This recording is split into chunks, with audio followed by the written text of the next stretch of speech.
Welcome students. चलिए business studies के इस पहले चैप्टर की जर्नी शुरू करते हैं। I promise you by the end of this session आपके सारे कॉन्सेप्ट्स बिल्कुल क्रिस्टल क्लियर हो जाएंगे and you'll be fully prepared for your exams. Okay, let's just dive right into this. अब सुबह उठते हैं, जो टूथपेस्ट यूज करते हैं, जो ब्रेकफास्ट करते हैं, जिस फोन से ये सेशन देख रहे हैं, ये सब किसी न किसी बिजनेस का ही प्रोडक्ट है। आपके आसपास लिटरली हर चीज एक बिजनेस एक्टिविटी का पार्ट है। पर कैसे? What's the magic formula that turns any activity into a full-fledged business? Let's find out. So this is our roadmap for today. We'll start by understanding what a business really is. Then we'll compare it with a profession and employment. उसके बाद we're going to explore the two big arms of business, industry and commerce. Then we'll discuss a business's objectives beyond just profit, tackle the concept of risk, and finally we'll wrap it all up with a quick fire revision. तो सबसे पहले what exactly is a business? हम सब सोचते हैं कि business मतलब पैसा कमाना। एंड यू नो व्हाट, ये सही है, but it's not the complete picture. Let's build the full proper definition together. देखिए, इस डेफिनेशन में 3 कोर आइडियाज छुपे हैं। It must be an economic activity, it has to be on a regular basis, और हाँ, the profit motive. Economic activity मतलब कोई भी काम जो आप अपनी लाइवलीहुड के लिए करते हैं। फॉर इंस्टेंस, अगर आपकी मॉम आपके लिए घर पे खाना बनाती हैं, that's out of love, right? It's not a business. But वही खाना अगर जोमैटो पर एक क्लाउड किचन रोज यानी रेगुलरली बेचे to earn a profit, then it absolutely becomes a business. So ये सारी कैरेक्टरिस्टिक्स मिलकर एक बिजनेस को डिफाइन करती हैं। अगर इनमें से एक भी एलिमेंट मिस हो गया तो वो एक्टिविटी बिजनेस नहीं कहलाएगी। It's like a recipe, isn't it? सारे इंग्रेडिएंट्स डालने पड़ेंगे। इकोनॉमिक एक्टिविटी होनी चाहिए, गुड्स प्रोड्यूस या प्रोक्योर करने होंगे, उसे रेगुलर बेसिस पर बेचना होगा, प्रॉफिट का मोटिव होना जरूरी है, और सबसे इंपॉर्टेंट, रिस्क लेने के लिए हमेशा तैयार रहना होगा। जनरली लोग पैसा 3 मेन तरीकों से कमाते हैं, या तो बिजनेस करके, या कोई प्रोफेशन फॉलो करके, या फिर कहीं एम्प्लॉयमेंट यानी जॉब करके। So let's see how they are different from each other. And listen up, this is a favourite question in exams, so pay close attention. Now this table perfectly summarizes the core differences. इसको याद करने का एक simple सा trick है, ध्यान से सुनिए। बिजनेस में आप रिस्क लेते हैं, इसलिए आपको प्रॉफिट मिलता है। प्रोफेशन में आपके पास एक स्पेशल स्किल होती है, तो आप उसकी फी चार्ज करते हैं। और एम्प्लॉयमेंट में आपका एक बॉस होता है, तो आपको एक फिक्स सैलरी मिलती है। फॉर एग्जाम्पल, एक shop owner, that's business, risk लेता है। एक डॉक्टर, दैट्स अ प्रोफेशन, अपनी स्पेशल नॉलेज के लिए फी लेता है। और एक बैंक एम्प्लॉय, दैट्स एम्प्लॉयमेंट, उसको कॉन्ट्रैक्ट के हिसाब से सैलरी मिलती है, जहां उसका कोई पर्सनल रिस्क नहीं होता। Simple, right? ऑलराइट, बिजनेस की पूरी दुनिया को हम 2 मेन हिस्सों में डिवाइड कर सकते हैं, इंडस्ट्री और commerce. In simple words, industry वो जगह है जहां चीजें बनती हैं, एंड कॉमर्स वो पूरा सिस्टम है जिससे वो चीजें कस्टमर तक पहुंचती हैं।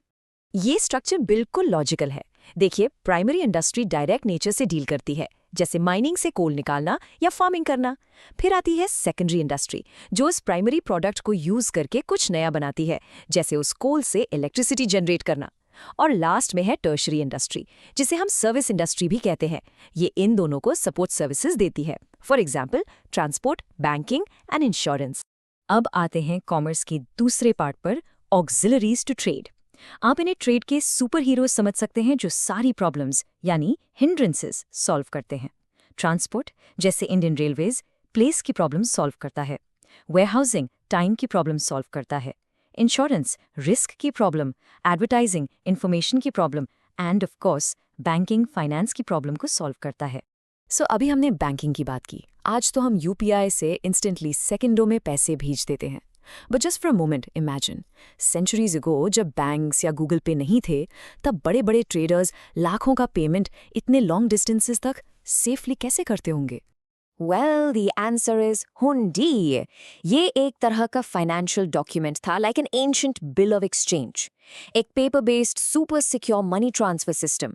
मान लीजिए दिल्ली के एक ट्रेडर को मुंबई पैसे भेजने हैं, तो वो दिल्ली में एक सर्राफ को पैसे देकर एक हुंडी ले लेता था, जिससे मुंबई में उसका पार्टनर आराम से कैश करा सकता था।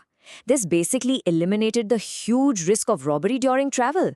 और इसके भी अलग अलग टाइप्स थे, जैसे दर्शानी हुंडी, इसका मतलब था दर्शन दो पैसे लो, यानी ऑन साइट पेमेंट। एक थी मुद्दती हुंडी, जिसमें पेमेंट एक मुद्दत यानी एक फिक्स टाइम के बाद मिलता था। फिर आती थी सहयोग हुंडी, फॉर एक्स्ट्रा सेफ्टी, जो सिर्फ एक स्पेसिफिक रिस्पेक्टेबल पर्सन को ही पेबल थी। और एक थी धानी जोग, जो बेयरर को यानी जिसके भी पास वो हुंडी है उसे पेबल थी। Fascinating, isn't it?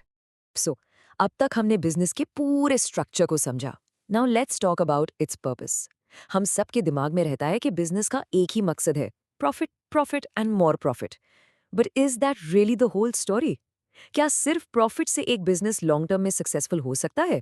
This is a very very important question.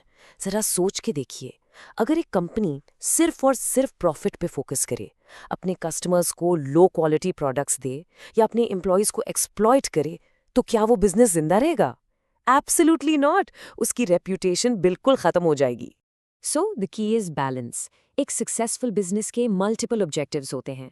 Economic objectives तो हैं ही, जैसे प्रॉफिट कमाना, मार्केट में अपनी रेपुटेशन बनाना और इनोवेशन करना, लेकिन साथ ही सोशल ऑब्जेक्टिव्स भी उतने ही ज़रूरी हैं, जैसे टाटा ग्रुप जो प्रॉफिट्स भी कमाता है और कम्युनिटी सर्विस भी करता है। इसको ऐसे समझिए, प्रॉफिट बिजनेस के लिए फ्यूल की तरह है, बहुत ज़रूरी है, बट गाड़ी को तो सोसाइटी की रोड पर ही चलना है, राइट? अब बात करते हैं बिजनेस के सबसे थ्रिलिंग, सबसे एक्साइटिंग एस्पेक्ट की, रिस्क। हर बिजनेस में रिस्क होता है, बट ये है क्या exactly? In simple words, business risk का मतलब है अनसर्टेनिटी। जो आपने सोचा था वैसा ना हो और आपको एक्सपेक्टेड प्रॉफिट ना मिले या फिर लॉस हो जाए। ये होता है अनसर्टेनिटीज की वजह से। जैसे कस्टमर का टेस्ट बदल गया, कोविड जैसी कोई पैंडेमिक आ गई या गवर्नमेंट की पॉलिसी ही चेंज हो गई। ये 4 पॉइंट्स बिजनेस रिस्क का पूरा कैरेक्टर डिफाइन करते हैं। पहला, रिस्क हमेशा अनसर्टेनिटीज से आता है। दूसरा, रिस्क बिजनेस का एक एसेंशियल पार्ट है, you just can't escape it. तीसरा, रिस्क का लेवल बिजनेस के साइज और नेचर पर डिपेंड करता है। एक फैशन ब्रांड में एक सॉल्ट कंपनी से कहीं ज्यादा रिस्क है। और चौथा, सबसे important point, profit is the reward for taking that risk. Simple, जितना बड़ा रिस्क उतना ही बड़ा पोटेंशियल रिवॉर्ड। एक एंटरप्रेन्योर यही कैलकुलेटेड रिस्क लेता है in the hope of earning higher profits. That's the name of the game. Okay, let's quickly revise this entire chapter for your exams. Have a pen and paper ready, maybe? Let's lock in all these concepts one last time. ये हैं इस chapter के golden points. Business एक regular economic activity है profit के लिए। 3 तरह की इकोनॉमिक एक्टिविटीज हैं। बिजनेस के 2 पार्ट्स हैं, इंडस्ट्री और कॉमर्स। बिजनेस को इकोनॉमिक और सोशल दोनों ऑब्जेक्टिव्स को बैलेंस करना होता है। और लास्ट, रिस्क बिजनेस का हिस्सा है और प्रॉफिट उसी रिस्क का रिवॉर्ड है। And finally, here are some important questions for your practice. In questions को आंसर करने की कोशिश कीजिए using all the concepts we discussed today. Pause here, write them down and try to frame your own answers. You've got this. All the very best.